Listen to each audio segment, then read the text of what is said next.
Bonjour à tous et bienvenue dans ce nouveau webinaire proposé par CERA, donc cédant et repreneur d'affaires, et par le Marketplace Infogreffe. Aujourd'hui, nous allons parler donc des outils pour réussir sa reprise d'entreprise. Pour cela, j'ai le plaisir d'accueillir à mes côtés donc André-Nicolas Walter, qui est délégué au sein de la délégation de Paris du CERA, et Madame Donatienne Piret-Doucel, qui est la responsable du Marketplace Infogreffe. Pour information, vous pourrez retrouver le support que nous utilisons directement depuis la plateforme. Vous pouvez également poser vos questions directement depuis le chat et nous y répondrons en fin d'intervention. Nous laisserons environ 15 minutes afin de répondre à toutes vos questions. N'hésitez pas non plus à les poser. Si nous n'avons pas de temps pour y répondre, nous reviendrons plus tard ultérieurement vers vous pour vous répondre directement.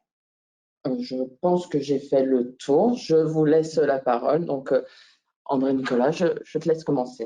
Voilà. Alors d'abord, quelques mots pour dire un peu qui est le CRA. Donc, je donne quelques minutes. Après, ma collègue vous présentera l'infogreffe. Et puis après, on aura une dernière partie sur la reprise proprement dite. Donc, qui est le CRA? Bon, le CRA, c'est une association qui a été fondée maintenant il y a 35 ans par d'anciens élèves de l'ESSEC, même si on n'a plus rien à voir maintenant avec cette grande école de commerce. Et l'idée, lors de la fondation du CERA, c'était de préserver l'emploi, de sauver l'emploi. On s'est aperçu qu'on perdait beaucoup d'entreprises faute de succession préparée. Et dans le même temps, il y avait un certain nombre d'anciens élèves de l'ESSEC qui cherchaient des boîtes à racheter. Donc tout ça, ça s'est développé depuis 35 ans.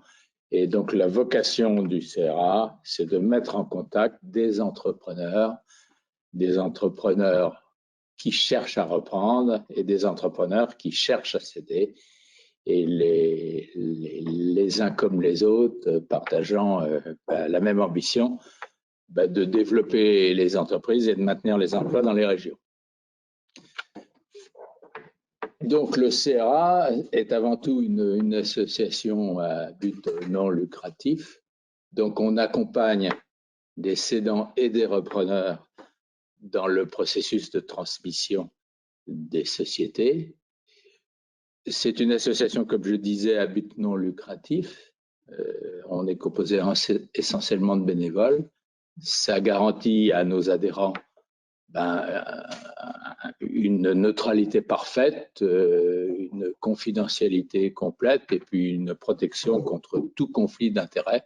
Nous n'avons aucun intérêt financier dans la conclusion d'une reprise d'entreprise. Enfin, on est donc composé de bénévoles, on est présent dans toute la France. On verra les chiffres précis un peu tout à l'heure, mais on est un peu plus de 200 délégués dans pratiquement toutes les grandes villes françaises. Voilà quelques chiffres. Donc le CRA, c'est 70 délégations en France, dans 70 grandes villes. C'est à peu près en cours d'année 240 bénévoles. Nos adhérents, alors nos bénévoles sont composés pour moitié de chefs d'entreprise, anciens chefs d'entreprise, pour l'autre moitié de cadres sup de grands groupes, retraités depuis peu. Donc, nous avons 1300 adhérents en permanence repreneurs, donc qui adhèrent pour un an, et nous avons 600 adhérents cédants également, qui sont adhérents pour 18 mois et qui sont en permanence dans notre fichier. Nous sommes accompagnés également d'experts, experts comptables, avocats, banques, spécialistes en tout genre, plutôt focalisés, choisis pour leur côté un peu associatif et puis pour leur connaissance de la PME. Tout ça, ça veut dire que le CRA, depuis qu'il existe, a accompagné plus de 37 000 personnes et a permis et accompagné la cession de plus de 13 000 entreprises. Voilà, nos missions, pour terminer, c'est de former les repreneurs à la reprise, c'est-à-dire que quelquefois nos repreneurs sont des gens très qualifiés, tout à fait aptes à reprendre une PME immédiatement. Quelquefois, c'est un peu moins certain. Typiquement, quelqu'un qui a eu un gros poste de direction dans une filiale d'un très grand groupe, il n'est pas forcément apte du jour au lendemain à diriger une boîte de 15 personnes. Ce n'est pas tout à fait les mêmes attentes. Donc, on a un institut de formation qui dépend du CERA Formation, qui peut proposer une formation. On accompagne les repreneurs et les cédants pendant tout le processus de cession. On peut appeler ça du mentoring, du parrainage, du mentorat, enfin comme vous voudrez. La plupart des bénévoles rencontrent régulièrement, au moins une fois par mois, leurs repreneurs, leurs cédants. Et enfin, on facilite la transmission des entreprises en mettant nos adhérents en contact les uns avec les autres. On fait rencontrer nos adhérents cédants et nos adhérents repreneurs. Et on accompagne aussi nos adhérents repreneurs pour trouver éventuellement des cibles ailleurs qu'au CERA, parce qu'au CERA, on n'a pas la prétention non plus d'avoir toutes les sociétés à céder. Voilà, on vous accompagne donc tout au long du processus de reprise. Et vous pouvez aussi travailler avec d'autres adhérents du CERA qui sont d'autres repreneurs. On forme des groupes d'une vingtaine de personnes qui réfléchissent ensemble, accompagnés ou pas, comme ils le veulent. C'est eux qui décident par des experts. Voilà, donc l'accompagnement, je vous laisse un peu regarder, mais l'accompagnement du repreneur, c'est un portefeuille d'affaires sélectionné, 600 offres. On donne des outils de recherche, des outils. Dans le cadre de l'adhésion, vous êtes abonné à Xerfi, qui est où il y a un certain nombre d'études de marché qui sont consultables gratuitement sur pratiquement tous les grands secteurs clés de l'industrie française. On a accès également à Diane, qui permet Diane, c'est un organisme qui recense les bilans et des données financières sur la plupart des sociétés françaises. On vous propose une liste d'experts qualifiés et un délégué qui vous accompagne pendant toute votre recherche. Un audit également d'assurance si vous le souhaitez, un accompagnement patrimonial, on vous fait rencontrer des notaires. Et puis enfin des webinaires comme celui-ci sur différents sujets, des webinaires de formation sur des sujets particuliers ou sur des sujets généraux. Voilà, je laisse la parole donc à ma collègue qui va vous parler d'Infographe. Merci. Bonjour à tous, on va commencer par une petite vidéo qui va vous présenter en une minute en quoi consiste la Marketplace Infogreffe et après je vous la décrirai en mots plus précis.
Merci Baptiste. Alors, repartons sur la Marketplace Infogreffe. Donc, le site que nous avons créé est www.marketplace.infogreffe.fr. Donc, n'hésitez pas à aller dessus au fur et à mesure. Je suis donc Donatienne Piret-Doucet, je suis greffière au tribunal de commerce à Troyes. Et en fait, tous les greffiers du tribunal de commerce se sont rassemblés sous un GIE qui s'appelle Infogreffe. Et on est en fait tous les jours, on rencontre tous les jours des entrepreneurs, des chefs d'entreprise qui nous disent être à la recherche d'entreprises à reprendre, quel que soit le type d'entreprise, donc dans une immense variété. Donc l'idée en fait de Marketplace Infogreffe était de profiter du fait qu'on ait un site Infogreffe qui a 50 millions de visiteurs par an pour pouvoir apporter aux entreprises qui veulent céder ou aux personnes qui veulent reprendre une société une visibilité pour faciliter la transmission et la reprise d'entreprise. Alors nous, on n'est aucunement des conseils, aucunement des formateurs, et donc c'est comme ça qu'on est venu voir, enfin, on est venu se voir mutuellement avec le CRA, parce que le CRA est quand même depuis de nombreuses années une référence pour le suivi et pour l'accompagnement dans la cession et la reprise d'entreprise. Donc nous, c'est tout particulièrement une plateforme dont la consultation et les alertes sont gratuites, mais ce n'est pas un conseil ni une formation. L'idée est de créer un site sur lequel vous pourriez trouver à la fois et dans toute la France les sociétés commerciales, artisanales, agricoles, civiles, des toutes petites entreprises, des très grandes entreprises. Et même si, par exemple, l'entreprise est qu'une jeune pousse sur laquelle un entrepreneur a mis 2 ans, 3 ans, a mis des financements de l'expérience, mais qui n'a pas le courage de continuer, vous pourrez trouver à la fois des jeunes pousses ou au contraire des entreprises très anciennes qui sont là depuis très longtemps et dont le dirigeant souhaite prendre sa retraite. Il y a aussi bien des intermédiaires, donc par exemple le CRA pourrait présenter ces sociétés sur la Marketplace Infogreffe ou le dirigeant directement. Et vous trouverez, et ça c'est une des spécificités propres à la Marketplace Infogreffe, des entreprises à la fois en bonne santé, donc on dit in bonis, ou des sociétés en procédure collective. Et les sociétés en procédure collective, il y a 2 types. Il y a celles qui sont simplement en redressement judiciaire, donc qui ne sont pas forcément à vendre, mais on dit à prospecter, c'est-à-dire que vous pouvez faire une proposition d'offre et l'administrateur judiciaire pourra l'écouter, ou les entreprises en procédure collective qui seront vraiment à vendre et qui sont donc à céder, sur lesquelles vous pourrez faire une vraie proposition pour arriver à un plan de cession devant le tribunal et ainsi de suite. Donc vous avez et les in bonis et les en procédure collective et donc voilà.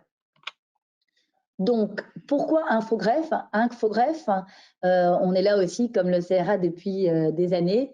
Et donc, on est vraiment, par le fait qu'on soit greffier au tribunal de commerce, on est un tiers de confiance.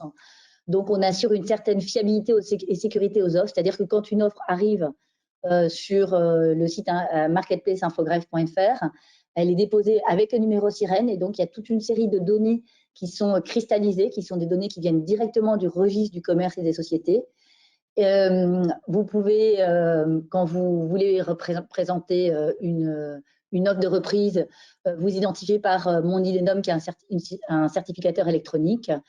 Et vous verrez après, on va vous proposer différents outils qui vous permettent d'avoir des données sur l'entreprise, comme le CABIS, les comptes et ainsi de suite. Lorsqu'on parle de fraîcheur de données, donc le site fait en sorte que dès qu'une entreprise a été mise et qu'elle a été vendue ou qu'elle est en procédure collective, eh bien directement la base de données est mise à jour et donc l'offre sort de la base. Ça vous permet d'éviter de perdre votre temps en tant que repreneur sur des offres qui seront déjà passées. Donc moi, ce que je vous propose, pour plus de simplicité, c'est directement vous montrer sur le site. Donc ça y est, vous êtes mis dans la peau de quelqu'un qui est prêt à reprendre. Vous avez déterminé peut-être avec le CRA ou déjà vous-même le périmètre de reprise, où voulez-vous aller géographiquement, quel type d'entreprise, combien de salariés, combien vous êtes prêt à mettre, combien… donc voilà, vous avez déterminé votre périmètre de reprise et maintenant il faut que vous alliez sur différents moteurs de recherche, dont la Marketplace Infogreffe, pour trouver l'entreprise de vos rêves. Donc, vous allez ici en haut à droite pour créer votre compte. Donc, ça, c'est ultra simple. Adresse mail, nom, prénom. Si vous souhaitez ajouter une photo, vous pouvez. Si vous souhaitez ajouter un petit texte sur vous, vous pouvez. Mais donc, très simple, vous allez en haut à droite et vous créez. Et ensuite, vous arrivez ici sur un moteur de recherche comme on les connaît, hein, comme on les voit pour se loger ou pour plein de choses différentes, pour Opodo, pour tout ce que vous voulez chercher. Et donc, vous pouvez faire des recherches par différentes entrées, donc soit par secteur d'activité, soit par type de recherche. Donc, qu'est-ce qu'on veut dire par type de recherche? C'est-à-dire que soit vous pouvez vouloir reprendre une entreprise à céder, soit quelqu'un qui est juste à la recherche d'investissement et après, vous pouvez aller vers un partenariat plus loin, quelqu'un qui est à la recherche de partenariat, quelqu'un qui est ouvert à toute proposition. Donc, n'hésitez pas à aller voir ce type d'annonce parce qu'en fait, quelqu'un qui est ouvert à toute proposition, ça peut être quelqu'un qui souhaite céder, mais qui ne veut pas encore le dire haut et fort parce que vous savez qu'il y a tout un monde de confidentialité. Souvent, les gens veulent tellement de confidentialité qu'ils ne se prennent pas assez tôt pour pouvoir céder leur entreprise. Et donc, cette possibilité de mettre à la recherche de toute proposition, eh bien, ça vous permet déjà de rentrer en contact, d'entrer en transaction même, sans que ce soit trop visible sur le marché. Ou vous pouvez chercher par ville, par code postal, par région, ou si vous savez directement ce que vous voulez chercher, par code APE, par numéro sirène, et ainsi de suite. Donc ça, c'est la recherche que je dirais rapide. Et sinon, on a une recherche qui est possible, qui est une recherche avancée.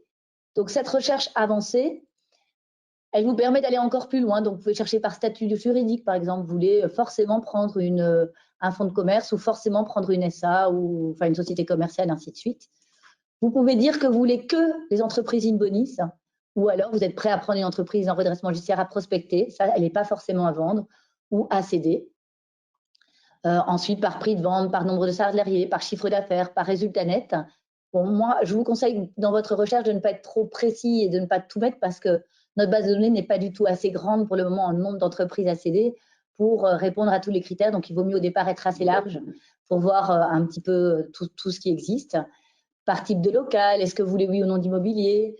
C'est vrai que quand on veut reprendre, parfois on aime mettre un petit peu du sens à la reprise, donc avec du bio, du fait maison, du made in France, du développement durable, de l'économie sociale et solidaire. Donc vous pouvez un peu sélectionner ici toutes sortes de choses. Et est-ce que vous êtes prêt à reprendre une entreprise avec le dirigeant actuel? Oui, surtout, non, possible. Bon, là, c'est si vous voulez tout effacer.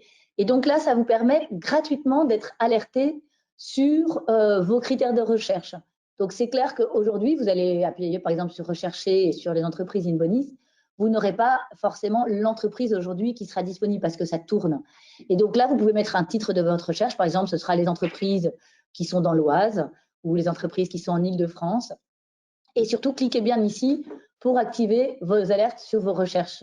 Et donc, vous recevrez, vous choisirez, est-ce que vous voulez, ici, vous pouvez choisir tous les jours, toutes les semaines, les alertes. Et ça, vous l'aurez gratuitement, tout comme cette création de compte et cette consultation des offres. Tout ça est gratuit. Bon, là, je ne rentre pas dans des détails. Donc là, je vais rechercher. Alors, qu'est-ce qui se passe? Voilà, donc là, j'appuie sur rechercher. Et donc, vous verrez, vous arrivez sur une liste d'entreprises qui sont à céder ou à prospecter.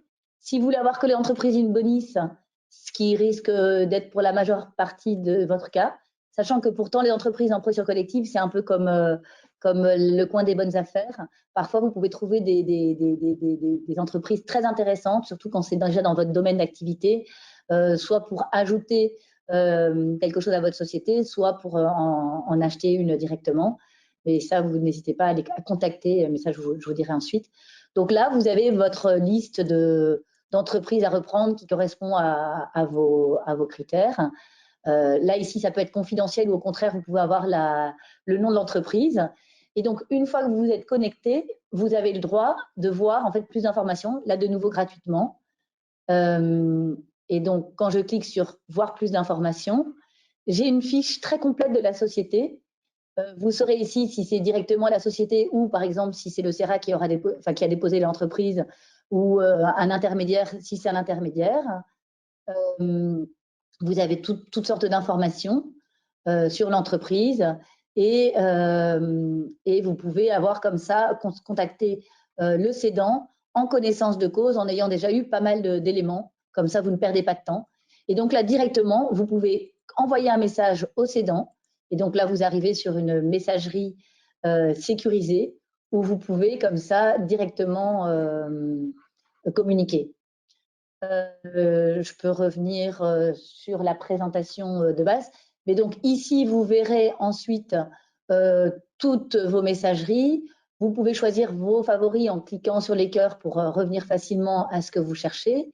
Par le site, vous pouvez décider d'avoir accès à des informations du type CABIS, comptes sociaux et ainsi de suite, eh bien tout ça, vous pourrez après les retrouver dans vos achats. Et voilà. Donc, je vais revenir à la présentation. Donc, voilà pour la. Donc, c'est sur www.marketplace.infogreffe.fr. Donc là, c'est ce qu'on vient de voir ensemble pour la recherche facile et détaillée. Le type de fiches qui sont donc très détaillées et très attractives. Vos filtres pour pouvoir avoir une recherche. Et donc, moi, c'est vrai qu'en tant que greffière au tribunal de commerce, souvent quand les gens viennent nous voir pour dire « je veux reprendre une entreprise », alors j'ai entendu parler de cette entreprise, mais en fait, je ne sais rien sur cette entreprise. Donc, c'est clair qu'après, quand vous rentrez plus à fond dans votre recherche, vous aurez votre expert comptable, votre avocat, mais souvent, quand on arrive dans ce projet de recherche, on peut être à ce moment-là salarié, on peut déjà avoir une entreprise, on peut être on peut être dans plein de situations différentes où on n'a pas encore à ce moment-là ni notre avocat, ni notre conseil, ni notre expert comptable. Et donc, on se dit comment puis-je connaître et comment puis-je savoir de quelle entreprise s'agit-il? Et donc, ici sur le site, directement, vous pouvez avoir accès au CABIS. Le CABIS, ça vous permet de savoir est-ce que c'est bien le bon gérant, quelle est l'adresse, quel est le capital social. Vous avez déjà quand même des informations qui sont certifiées par le greffier. C'est pas juste n'importe quoi. Vous pouvez déjà avoir accès aux statuts. Donc, les statuts, ça vous donne énormément de choses sur la qualité d'entreprise. Si jamais l'entreprise a déposé ses comptes, les comptes et le rapport d'indice de performance. Tout ça, par contre, ce n'est pas des informations gratuites, ce sont des formations qui sont payantes, mais au même prix que ce que vous avez sur Infogreffe, puisque là, on est sur marketplace.infogreffe, c'est des informations Infogreffe. Donc là, je vous remontre, c'est la messagerie sécurisée qui vous permettra de répondre directement. Et donc, vous recevrez directement sur votre mail un message disant qu'on vous a répondu. Et donc, moi, ce que je n'ai plus qu'à vous dire aujourd'hui, retrouvons-nous, c'est-à-dire venez sur le site marketplace.infogreffe voir déjà ce qu'il y a aujourd'hui et les jours à venir sur la marketplace.infogreffe. Aujourd'hui, vous n'y trouverez pas encore les annonces du CRA, mais on est en discussion pour que ceci se passe, puisque c'était une question que vous avez posée la dernière fois. Vous pouvez en tout cas nous retrouver tous les jeudis sur les réseaux sociaux. Donc, il y a tous les jeudis sur Infogreffe, on a les jeudis de la marketplace. On met en avant des conseils, on met en avant nos pépites, c'est-à-dire les entreprises à céder qui valent particulièrement la peine. Vous pouvez nous contacter pour toute question sur support.marketplace@infogreffe-siège.fr ou retrouver toutes nos vidéos, parce que c'est clair que là, je vous ai présenté tout rapidement. Quand vous serez face au site, certaines choses vous seront peut-être pas claires. Il y a tous des tutos pour soit si vous voulez céder votre entreprise, soit si vous voulez reprendre votre entreprise. Donc voilà, on se retrouve dessus et je laisse la parole à Nicolas qui va vous décrire un peu plus tous les conseils. Donc, c'est pas tout de trouver l'entreprise, mais c'est les bonnes questions à poser, les démarches à faire et donc bientôt la reprise d'entreprise n'aura plus de secret pour vous grâce à ce que vous allez entendre. Merci. Voilà, alors comment bien préparer sa reprise? Donc on attaque un peu la deuxième partie de ce webinaire. Donc vous allez vous poser un certain nombre de questions. Comment je vais préparer mon projet? Comment je vais trouver ma cible? Bon, on vient d'en trouver une des façons de trouver sa cible. Comment se déroule un processus de reprise? Et puis à la fin, toujours la même question. Et comment financer sa reprise ou de combien faut-il disposer pour racheter une société? Alors, comment préparer son projet? Bon, il faut savoir qu'il faut d'abord compléter ses connaissances. J'allais dire compléter ses connaissances. Alors, il n'y a pas besoin d'être un comptable pour reprendre une entreprise. Je veux dire, il faut savoir simplement lire un bilan, un compte de résultat. Quand je dis lire un bilan, un compte de résultat, si vous avez fait des études scientifiques poussées, que vous êtes dans un grand groupe où personne, votre chef comptable s'en charge, bon, c'est quand même important de savoir lire un bilan, un compte de résultat rapidement. Bon, on peut suivre une formation pour ça. On peut jeter un que sais-je, on peut lire la compta pour les nuls. C'est bien suffisant en tout cas. Voilà. Après, il y a pas mal de guides pratiques, des guides pratiques, notamment le CRA en édite un. un guide pratique de 200 ou 300 pages avec un certain nombre de chapitres et puis qui reprend les différentes étapes de la reprise d'entreprise. Puis vous pouvez aussi suivre une formation, comme je l'ai dit dans ma première partie. Le CRA a une filiale qui est le CRA Formation, avec des centres de formation dans quatre grandes régions françaises, hein, sur Lyon, sur Bordeaux, sur Paris, sur Marseille. C'est en train de se répandre et on assure des formations de 3 semaines avec des professionnels du métier, non pas des bénévoles, mais des professionnels en activité, des comptables, des avocats, des banquiers qui viennent préparer un peu et assurer les cours de cette formation. Bon, il faut bien savoir quand même, en même temps ou avant de faire tout ça, c'est d'abord se poser des bonnes questions sur le plan personnel. Est-ce que je suis bien fait pour reprendre une PME? Comme je le disais en début de ce webinaire, diriger la filiale d'un grand groupe ou reprendre une PME de 15 personnes, c'est pas tout à fait la même chose. Je veux dire, il faut bien en être conscient. Il faut être capable, dans la première partie de la reprise, c'est 15 heures par jour, c'est beaucoup de travail. C'est aussi un projet familial. Il faut insister là-dessus. Quand je dis un projet familial, quand il y a femme, enfant ou mari, d'ailleurs, si c'est une femme qui reprend, on a de plus en plus de femmes qui reprennent des entreprises. C'est un projet familial. Donc, s'il y a un déménagement, si on risque les économies du ménage, il faut en parler. Trop souvent, j'ai eu des filleuls, moi, qui se lancent dans le projet et au moment de signer, de déménager, on s'aperçoit qu'il y a des problèmes qui n'ont pas été clairement posés dans la famille. Donc, il faut vraiment réfléchir là-dessus. C'est pas la peine d'aller plus loin si au départ, déjà, dans un couple, on n'est pas d'accord sur le fait de reprendre une entreprise ou pas. Il faut se faire accompagner.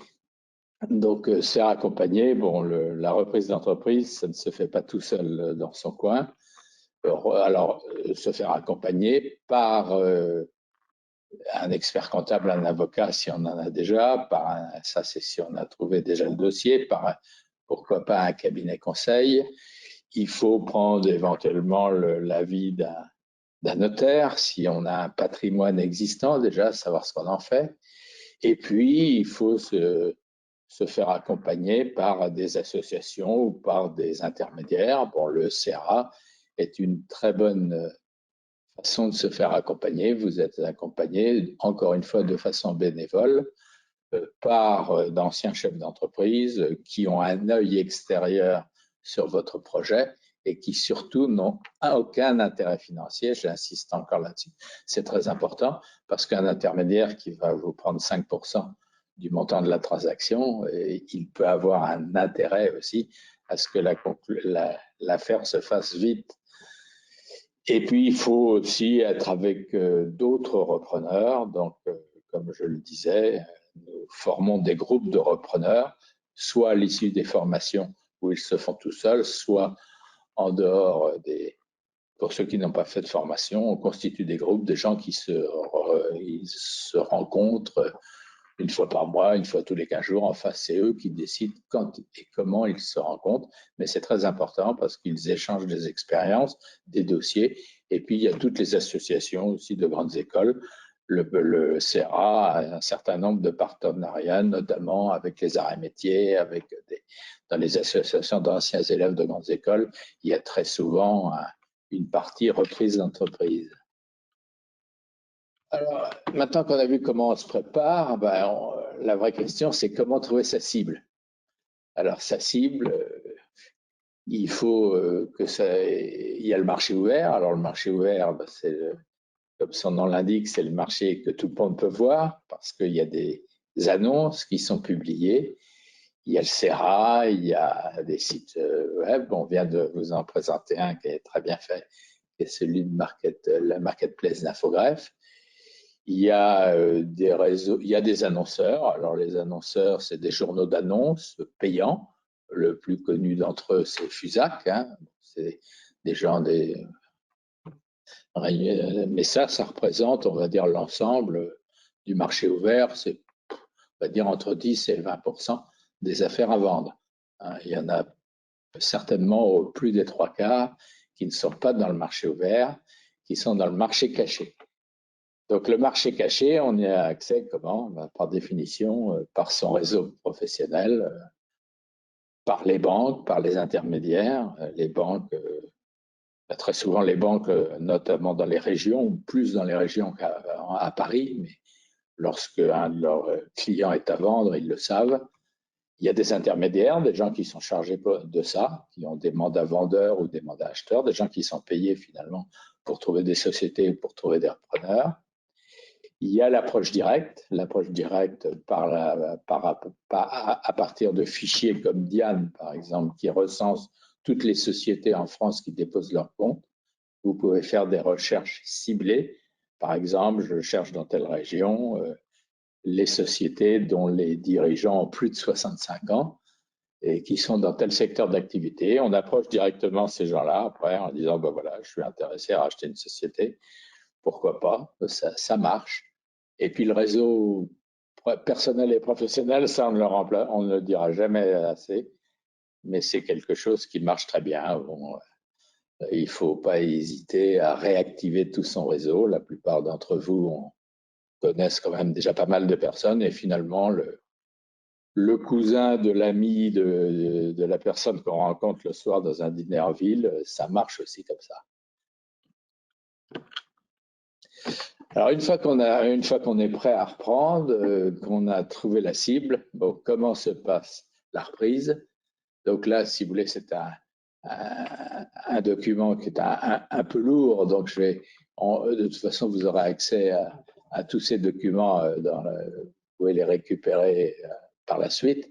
Donc je vais aller assez vite, mais on voit finalement les différentes étapes de la reprise. Donc d'abord, on commence par définir son projet. Vous voyez, ça rejoint un petit peu ce que je disais.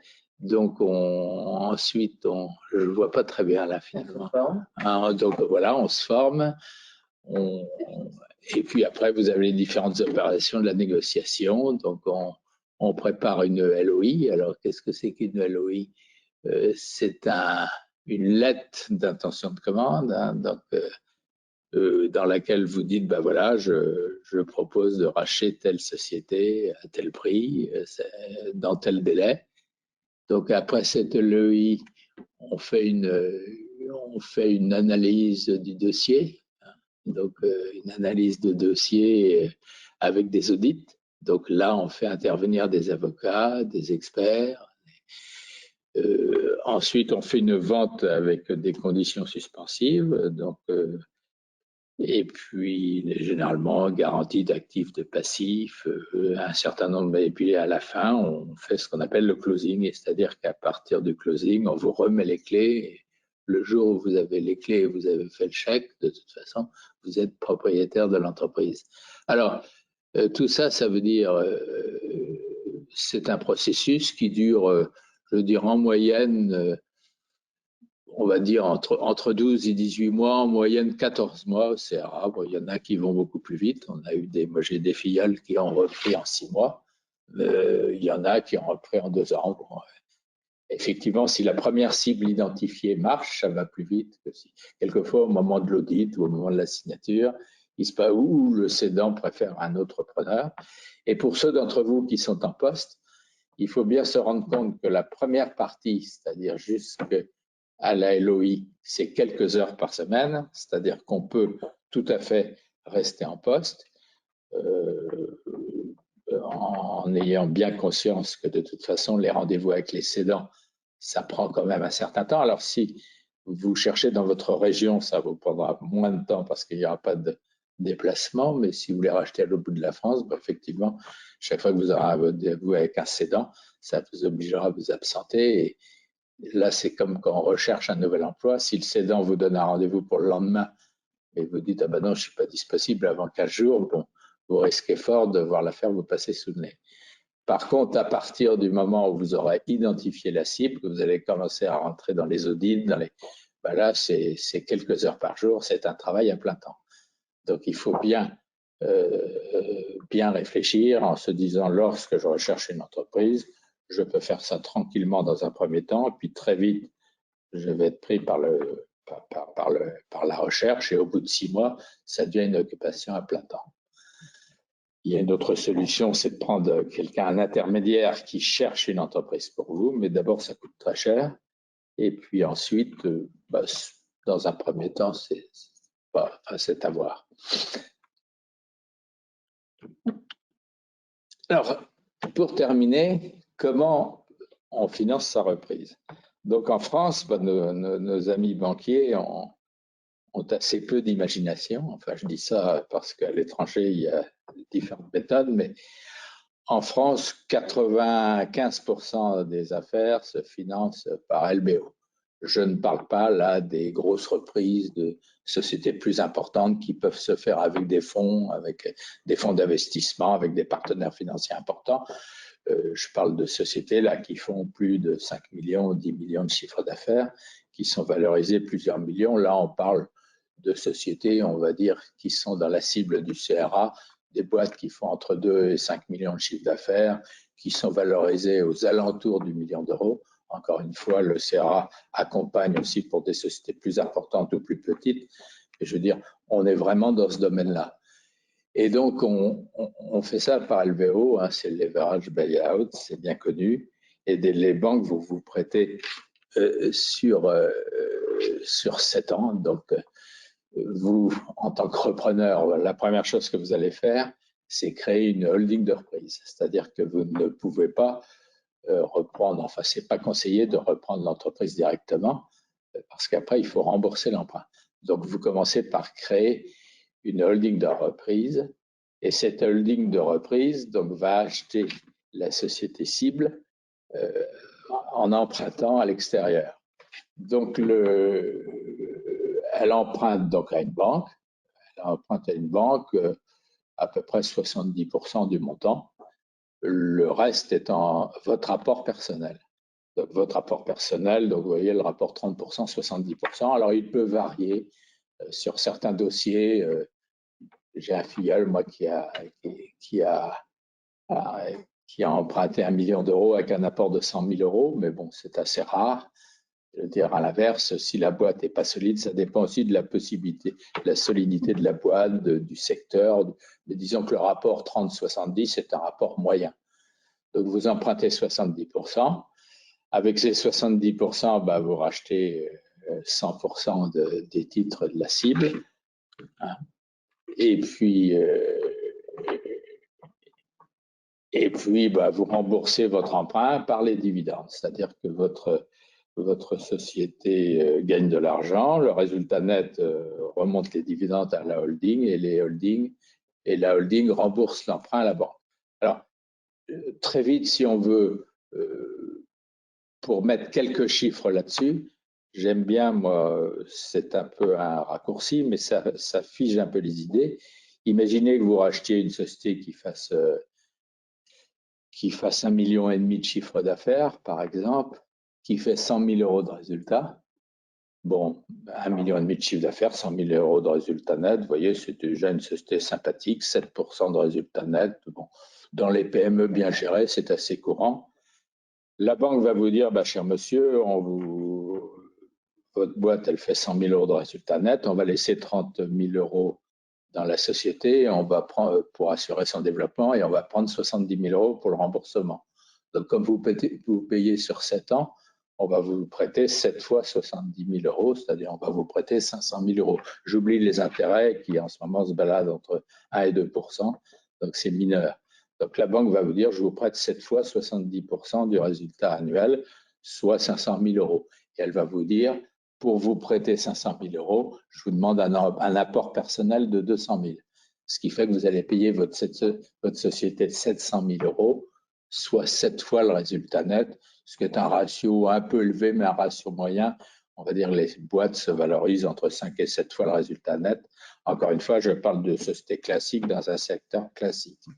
Évidemment, dans les secteurs de l'Internet, les valorisations ou dans les commerces, si vous achetez une brasserie Gare Saint-Lazare, les ratios ne sont pas tout à fait les mêmes.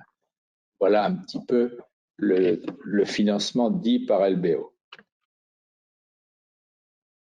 Donc voilà, ça je reviens. Alors, les financements complémentaires, une fois que vous avez fait ça, d'abord, il faut déjà compléter son apport personnel. Alors, pour compléter son apport personnel, il y a ce qu'on appelle la love money. C'est très joli, mais en fait, c'est l'argent de la famille. L'argent de la famille. Alors là, on est bien d'accord, c'est des financements complémentaires sans participation au capital. Si vous rachetez une boîte à deux associés 50-50, le système est le même, sauf qu'il est sur deux têtes. Mais là, c'est sans participation au capital. Bon, ça peut être l'argent de la famille, ça peut être l'argent des amis, ça peut être des prêts d'honneur. Il y a des tas d'organismes en France, comme le réseau Entreprendre, comme le réseau Initiative, comme la région, comme les prêts régionaux, tout ça qui apporte des prêts complémentaires. Il y a le cédant qui peut très bien garder une petite partie du capital et vous vendre ses actions de façon étagée, avec évidemment un pacte d'actionnaires qui prévoit dès le départ quand et comment il vous cédera les actions restantes. Et puis, il y a les fonds d'investissement. Alors, les fonds d'investissement, il ne faut pas rêver. Les fonds, généralement, sont plutôt intéressés sur des boîtes qui sont valorisées plus de 10 millions d'euros.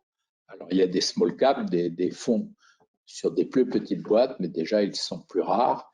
Et puis, il faut savoir que lorsque vous faites rentrer un fonds dans le capital, très souvent, les fonds prennent une participation. Donc là, c'est un arbitrage. Je reviendrai presque à la définition de votre projet initial. Est-ce que vous voulez être tout seul, majoritaire, avoir 100%, ou est-ce que vous acceptez d'avoir 20% aux côtés d'un fonds? Là, c'est au niveau de la définition du projet initial, mais effectivement, reprendre avec un fonds, ça peut être une bonne formule. Première rencontre, j'arrive un petit peu à la fin de cette présentation. Alors, quelques petits conseils pour les premières rencontres avec le cédant, parce que finalement, le principe du CRA, vous l'avez bien compris, c'est qu'une fois que vous êtes adhérent, que vous êtes préparé avec votre parrain à la reprise, que vous avez bien défini la cible, que vous l'avez trouvée, vous allez avoir vos premiers rendez-vous. Il faut savoir qu'actuellement, le marché, il est plutôt en faveur du cédant. Alors, c'est vrai qu'avec les histoires de Covid et tout, mais j'allais dire qu'actuellement, le cédant, c'est lui qui va choisir son repreneur. Donc, il faut déjà commencer par se vendre soi-même et expliquer au cédant que finalement, vous êtes le fils spirituel qu'il n'a pas eu, ou vous êtes l'enfant qui va reprendre sa boîte parce que ses propres enfants n'en veulent pas. Il ne faut pas oublier que très souvent, les cédants dans ces sociétés-là sont des fondateurs, des gens qui ont créé leur entreprise. C'est un peu leur... Donc, ne pas attaquer le cédant bille en tête en attaquant sur le bilan, ça c'est typique de la formation que nous avons tous dans nos grandes écoles. J'ai fait une grande école comme vous. Pour ne pas tout de suite dire ah ben votre boîte elle est pas mal, mais quand on prend la page machin du bilan, pourquoi il y a tel chiffre, pas autre chiffre. Bon, c'est pas la peine de commencer comme ça. C'est de rencontrer déjà le dirigeant, de se dire ben voilà, la boîte c'est vraiment la boîte que je veux, j'aimerais bien être à sa place. Et puis ensuite laissez parler le cédant. Je veux dire, quand vous savez qu'il vous raconte un peu à la limite, il faut qu'il vous adopte. Et lorsqu'un de mes filleuls sort de son premier entretien en disant j'ai pas pu placer 3 mots, le cédant m'a raconté sa vie, j'allais dire que le premier entretien est réussi. Et si vous avez un dossier qui vous est apporté par un intermédiaire, essayez le plus vite possible à avoir accès au cédant lui-même, parce que l'intermédiaire, quelquefois, il connaît mal le dossier, et je pense que plus vite on rencontre le cédant, mieux ça vaut. Voilà, je crois que j'ai fait un petit peu le tour. On va répondre maintenant à vos questions. Et en tout cas, bon courage dans vos recherches et beaucoup de bonheur en rachetant une entreprise. Vous verrez que c'est quelque chose d'important dans la vie et on peut se réaliser pleinement pour ceux qui iront jusqu'au bout. Merci beaucoup Nicolas, merci beaucoup Donatien. Du coup, on a quelques questions. On nous demande déjà quel est le coût pour adhérer au CRA. Alors, suivant que vous soyez adhérent personne physique, c'est-à-dire Adhérent personne morale. Personne morale, c'est une société qui cherche à faire de la croissance externe. On a quelques adhérents comme ça. Bien souvent, c'est des anciens adhérents du CRA, d'ailleurs, qui ont acheté une boîte, puis maintenant ils disent pourquoi on n'en rachèterait pas une seconde. Ou que vous êtes cédant, ce n'est pas le même niveau de cotisation. Donc la cotisation pour l'adhérent, j'allais dire de base, je ne vais pas dire de bêtises, mais je crois que c'est 580. Alors, je ne sais plus si c'est 580 ou c'est aux alentours de 600 €. 590 €, je crois, pour être précis, hein, pour une année. C'est-à-dire, vous adhérez à l'association et vous voyez que c'est 590 €. Ben, nous avons 2 salariés et puis des locaux. Donc, c'est destiné à couvrir nos frais. Et la cotisation vous ouvre l'accès au site du CRA détaillé, à tous les webinaires, à l'accès à Diane, à Xerfi et à l'accès aux fichiers détaillés des 600 sociétés. Maintenant, j'insiste beaucoup en disant, si vous adhérez au CRA, ça n'est pas uniquement pour avoir une liste d'affaires à reprendre. Vous avez bien compris, c'est pour rentrer dans une association où vous allez trouver des collègues qui recherchent comme vous et un accompagnement. Nous, en tant qu'association, on tient beaucoup à ça. Alors, du coup, on va passer maintenant à une question sur Infogreffe. On nous demande si, alors, on a accès au numéro de téléphone du cédant lors de la prise de contact ou cette prise de contact se fait uniquement par mail. Alors, la prise de contact se fait par mail via la messagerie sécurisée. Après, une fois que vous avez envoyé un premier message, vous pouvez très bien dire envoyez-moi votre numéro. Il n'y a pas d'histoire de numéro codé, crypté. Après, vous décidez de la manière dont vous échangerez. Donc, vous pouvez très bien vous rencontrer, envoyer un autre mail. Bon, je vais repasser donc, du coup à Nicolas. En tant que repreneur, est-il plus pertinent de contacter le CRA une fois que l'on a trouvé sa cible? Alors, j'allais dire, si ça dépend de la maturité de votre projet. Si vous êtes quelqu'un d'expérimenté, par exemple, qui a déjà, vous avez déjà la cible et vous pouvez rejoindre le CRA pour avoir des conseils. Moi, j'ai deux filleuls là, actuellement, ils sont arrivés avec leur cible. Ils ont dit simplement j'ai la cible, il y a des conseils, je voudrais savoir comment m'y prendre, je ne veux pas faire d'erreur. Donc là, c'est plus du coaching, pourquoi pas.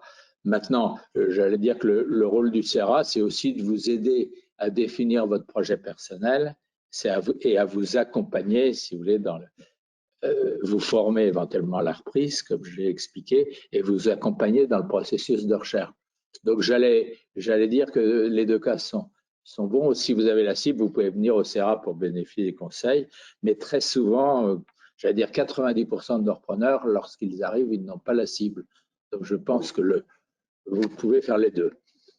Ensuite, une question Infogreffe.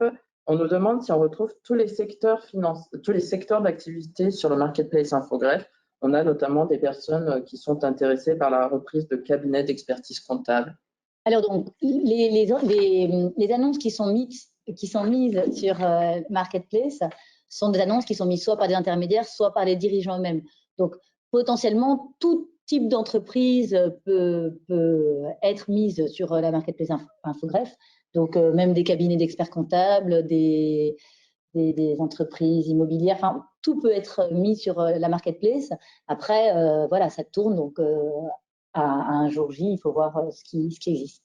Et nous, on conseille par exemple à nos adhérents de se connecter régulièrement, voire quotidiennement sur tous les marketplaces qui existent, parce que d'un jour à un autre, effectivement, l'offre peut évoluer. Avec les alertes, vous pouvez en fait directement être averti. Donc normalement, ça doit... Alors, on va passer à une question sur la reprise d'entreprise. On nous demande, est-ce que l'apport personnel est-il inférieur en cas de repreneur salarié? Est-ce que les banques distinguent cet élément-là pour les apports? Non, pas du tout. Si vous voulez, en fait, la banque, ce qui l'intéresse, c'est l'apport, à la limite que vous soyez salarié en poste. Simplement, après, votre profil va intéresser la banque pour savoir si elle prend le risque de vous prêter de l'argent, mais vous soyez salarié en poste, repreneur ou même le système. Alors, le système de prêt est toujours le même. Ok. Donc, question pour Infogreffe. Le compte Infogreffe est-il connecté au marketplace ou est-ce séparé et faut-il toujours se connecter avec son ID numérique? Alors, donc, pour la première question sur le compte Infogreffe, aujourd'hui, si vous allez sur la marketplace, vous devez créer un nouveau compte. Donc, je vous ai dit, c'est gratuit, c'est facile, c'est adresse mail, nom, prénom. Et vous ne pouvez pas encore utiliser votre compte marketplace. Il y a un grand déploiement qui est en train d'être fait sur Infogreffe qui permet justement, pour toutes nos propositions de services, d'avoir un même compte. Ça, ce sera en début d'année prochaine normalement, mais ce n'est pas encore tout de suite d'application. Donc voilà pour la première question. La deuxième question sur l'ID numérique. En fait, soit vous vous connectez très simplement, comme je viens de vous le dire, adresse mail, nom, prénom, soit vous avez envie de vous donner, soit en tant que cédant, soit en tant qu'entrepreneur, une garantie d'identité plus forte et donc quelque part d'apporter encore plus de confiance dans vos échanges. Et dans ce cas-là, quand vous allez en haut à droite pour créer votre compte, vous pouvez dire « je veux lier mon compte à mon compte mon IDNOM ». Alors mon IDNOM, c'est quoi? C'est une identité numérique gratuite qui est créée par Infogreffe. Et donc la différence, c'est que quand vous le créez, vous mettez votre numéro sirène, vous pouvez remettre toutes les sociétés que vous avez éventuellement, ou si vous n'avez pas de société, vous pouvez ne pas le mettre. Et vous devez télécharger votre carte d'identité et comme ça, vous êtes intégré comme étant vraiment, par exemple, moi, Donatienne Piré-Doucet, qui parle à monsieur Baptiste. Donc, c'est important, ça permet de garantir encore mieux les échanges et l'identité. Mais ce n'est pas obligatoire, c'est un plus et vous serez mentionné avec un petit macaron disant que vous êtes certifié mon IDNOM. Très bien. On va passer à une question sur la reprise. Donc, on a eu pas mal de questions sur les reprises d'entreprises en redressement. Donc, l'une d'elles était, dans le cadre d'une reprise en redressement, quelle est la procédure à suivre auprès du mandataire, par exemple la première LOI, et quelles sont les dettes que nous pouvons négocier à la baisse? Là, je pense qu'il faut... Vous êtes plus qualifié que moi pour répondre. Donc, une entreprise en redressement judiciaire, là, vous verrez par exemple sur le site, si jamais il y en a une qui est à vendre sur le site, vous pouvez directement contacter le mandataire judiciaire ou l'administrateur judiciaire. Donc, si jamais ce n'est pas via la marketplace, vous allez avoir l'information via le tribunal de commerce qui va vous dire le mandataire judiciaire ou l'administrateur judiciaire qui est nommé est telle ou telle personne. Ce mandataire judiciaire, bon, si jamais on a un redressement judiciaire, ce sera un administrateur judiciaire, vous donnera toutes les données qu'il faut sur la société. Donc, les bilans, tout ce qu'il faut savoir. Et vous pourrez ensuite créer une offre que vous présenterez devant le tribunal de commerce. Donc, qui dira, je reprends tel salarié, je reprends tel et tel... Enfin, vous mettrez de manière détaillée. Plus votre offre sera attractive, plus elle reprendra de salariés, plus elle reprendra le passif, mieux elle sera notée quelque part et mieux elle sera vue par le tribunal et ça vous donnera plus de chances de reprendre. Après, vous pouvez, les offres peuvent être tout à fait, c'est vous qui faites votre proposition, donc c'est vous qui indiquez ce que vous reprenez ou non. Après, si vous êtes trop chiche, vous avez peu de chances que votre offre soit reprise. Après, l'autre chose aussi qu'il faut montrer, c'est non seulement à un temps T, je reprends l'entreprise, je mets autant, mais il faut aussi montrer que vous avez les capacités et éventuellement un fonds de roulement nécessaire possible pour pouvoir, pour ne pas que vous repreniez l'entreprise et puis un mois après qu'on la retrouve devant le tribunal et que ce soit un gâchis pas possible. Donc c'est vraiment dans votre offre, voyez avec l'administrateur judiciaire, je pense qu'il y a des avocats qui sont spécialisés aussi dans un deuxième temps pour vous aider à rédiger une offre. Mais c'est vraiment à vous de voir, avec vos moyens et l'envie de prendre cette société, ce que vous voulez prendre. Alors, je complète un petit peu en disant que le CRA, pour l'instant, je veux dire, n'a pas dans son fichier d'affaires en redressement. Nous n'avons dans le fichier du CRA que des affaires in bonis. Pourquoi ? Parce que nous considérons que pour un primo-accédant ou un primo-repreneur, je veux dire quelqu'un qui n'a jamais repris d'entreprise, je veux dire racheter une entreprise à la barre du tribunal de commerce, c'est effectivement faisable, d'ailleurs d'où la complémentarité qu'il y a entre Infogreffe et le CRA, mais il faut bien savoir, et j'insiste, je confirme complètement ce que vous a dit ma collègue, c'est que attention, le financement par LBO, tout ce dont je vous ai parlé tout à l'heure, c'est sur les sociétés in bonis. Si vous rachetez une société à la barre du tribunal de commerce, vous pouvez la racheter pour 1 €, Mais le tribunal de commerce, d'abord, a une chose à laquelle il est peut-être un peu moins maintenant, mais dans le temps, il était très attaché, c'est la sauvegarde de l'emploi. C'est-à-dire, ils aiment bien quand… Non, tout autant. Ils aiment toujours autant. Ils aiment bien quand on sauve les emplois. Et il faut que vous ayez de quoi… il faut apporter le fonds de roulement. Parce que de toute façon, vous rachetez une société de tribunal de commerce, effectivement, il n'y a plus de dette, il n'y a plus de… sauf si c'est un plan de continuation, mais il faut apporter le fonds de roulement. Ça coûte aussi cher, mais il faut avoir l'apport. Vous ne trouverez aucune banque qui vous prêtera de l'argent. Enfin, je parle dans les affaires courantes. Maintenant, les très grosses affaires, c'est un autre problème.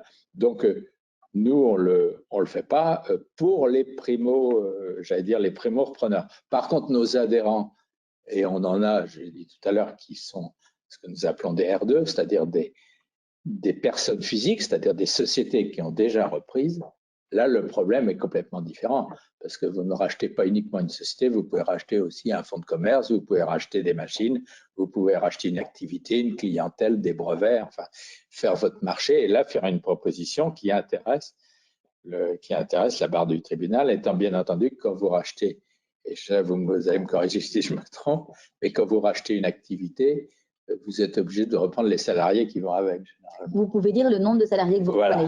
Mais après, plus vous en prenez, plus votre offre a des chances d'être choisie. Alors, on nous demande ensuite, lors d'une reprise d'entreprise, l'accompagnement en temps par le cédant est-il négociable? Alors, la réponse, oui, complètement négociable, de rien du tout à 10 ans, j'allais dire. J'ai même un exemple, moi, au CERA, on a un exemple d'un cédant finalement qui est resté aux côtés du repreneur et puis finalement le cédant a racheté au repreneur 10 ans après. Vous voyez, bon, c'est peu courant. Alors, pour être franc, pour parler un peu trivialement, c'est difficile d'avoir quand même 2 patrons dans une entreprise.